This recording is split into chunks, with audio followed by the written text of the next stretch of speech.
It's very nice to be thought of as being pretty, as being, it's a plus. It's nice. It's not terribly important, but it is nice to have it in your favor.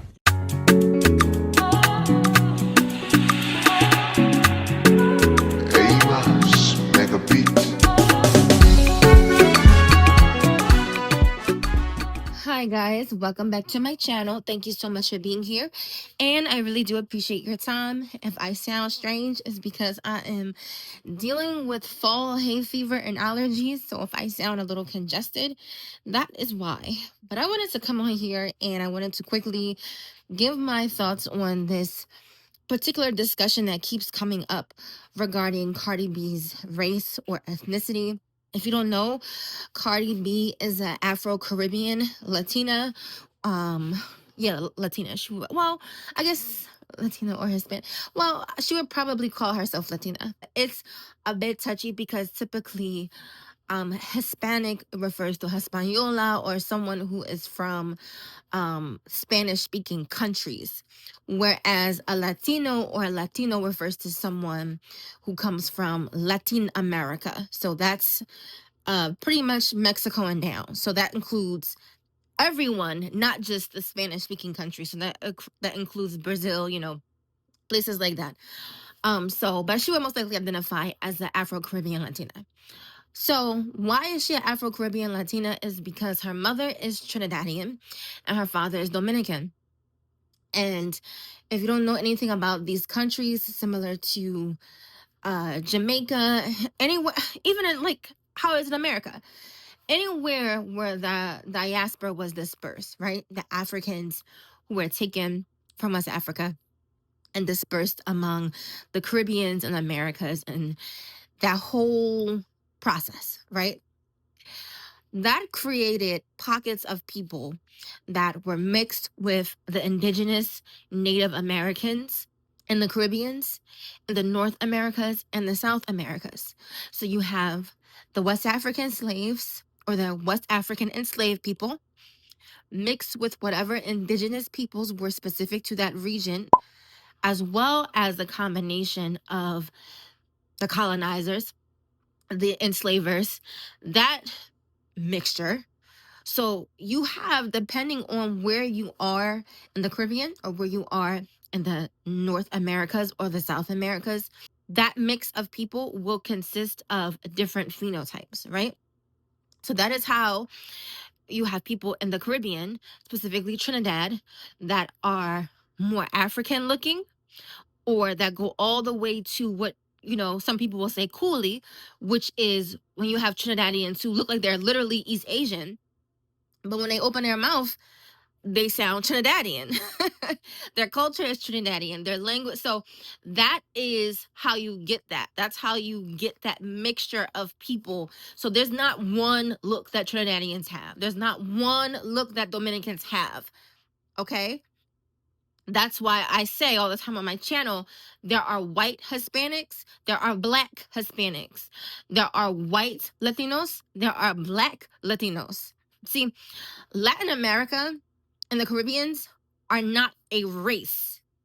They are an ethnic group, more or less a cultural group that speaks a certain language. So any race of person can move to Trinidad and become Trinidadian and then raise kids in Trinidad. And then those kids would be Trinidadian culturally, as well as language wise, right? And then if you have, people go on to procreate, that then creates a phenotype or adds to a set of phenotypes. So that's how these spaces are. Just like in America, American is not a race. It's a nationality, or it's technically an ethnic group, because if I say I'm Black American, you can inference what I look like, what language I speak. So it's similar to that setup where different people migrate to America, whether you were brought here during slavery or you migrated here on your own. You are still the race that you are still the ethnicity that you are, but you are American. Whereas in the Caribbean, it's similar, But oftentimes, culturally and language wise, people become more homogenous versus, how it is in America. So the reason why I'm taking so much time to break this part down is because that is why when it comes to Cardi B, people look at her mom and say, oh, well, she doesn't look black, she's very light, or she's a white woman. Now, if you are not trained to recognize the different phenotypes that we have in the diaspora, or if you're not even familiar with the idea that Trinidadians can look in a range of different ways, that is a logical conclusion, right? That makes sense to me that you would look at Cardi B's mom and say, okay, well, she doesn't look black.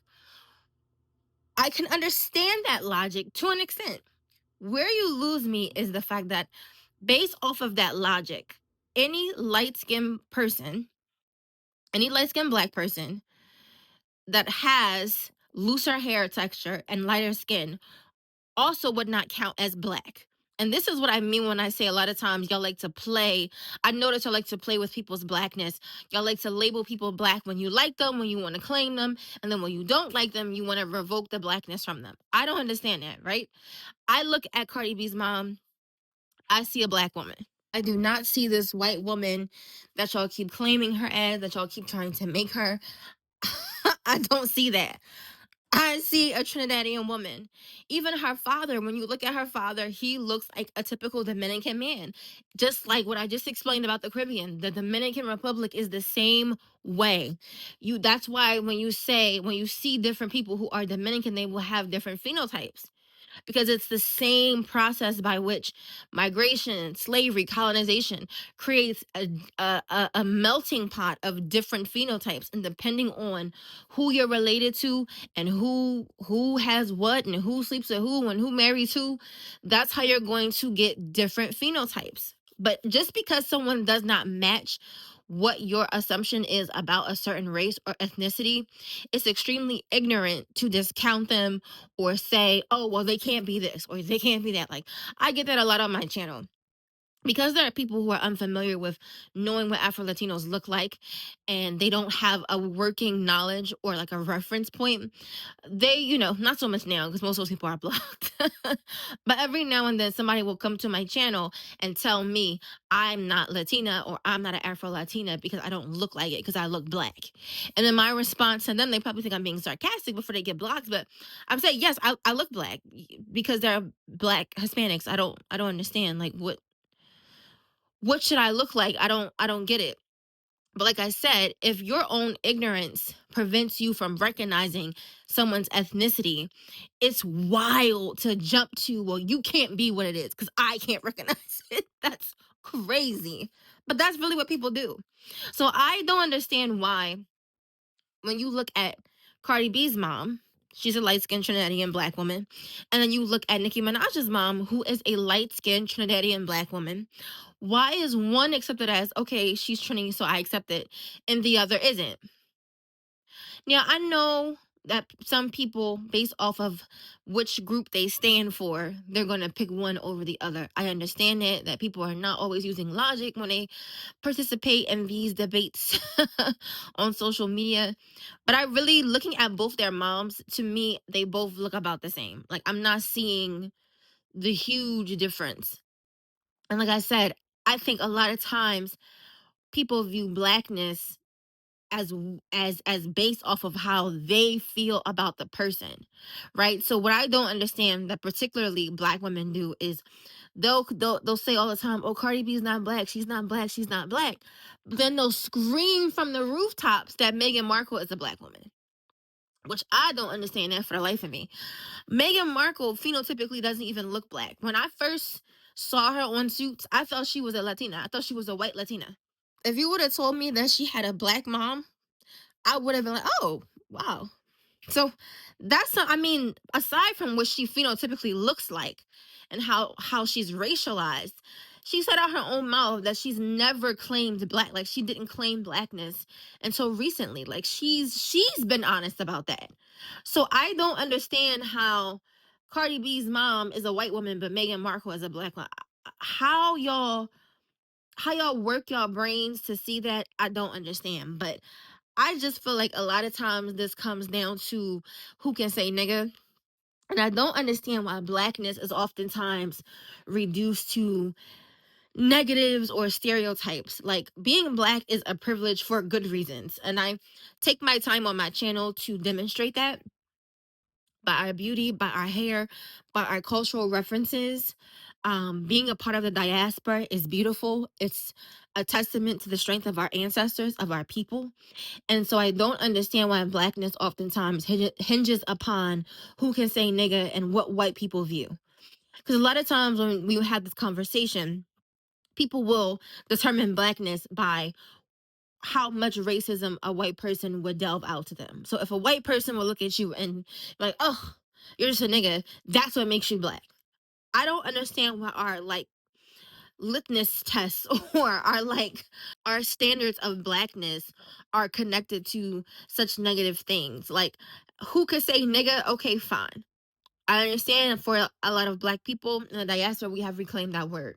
Cool. That's great. Awesome. But I'm not worried about Cardi B saying nigga. And here's why I'm not worried about it. Because a lot of people say nigga in hip hop and rap that probably shouldn't be saying it. In general, we shouldn't be saying it. Generally speaking, truthfully speaking, we shouldn't be reclaiming racial epithets. So I can't find myself standing firmly on business concerning fighting for who can use a racial epithet or not. That's not something that I will ever see myself really fighting for because it's a racial epithet. That's what it is. Like, my thing is, and this is how I've always looked at this, right? If you are the type of person where you using the word nigga would possibly seem strange or fishy or put you personally in a dangerous predicament, use it at your own risk. Hey, if you want to say nigga so bad, use it at your own risk. If you say it and nothing happens, hey, great. But if you say it and it happens and you get strolled, hey, that's what you wanted. That's how I view it. That's how I view it. Other than that, I have nothing else to really say deeply about it because it's not a word that I claim close to my heart. It's not. But yes, that's how I feel about this conversation. Get below. Tell me how you feel. What are your thoughts on this conversation concerning Cardi B's blackness? Let me know how you feel. Don't forget to like this video and subscribe. Thank you so much for watching. Take care. Bye.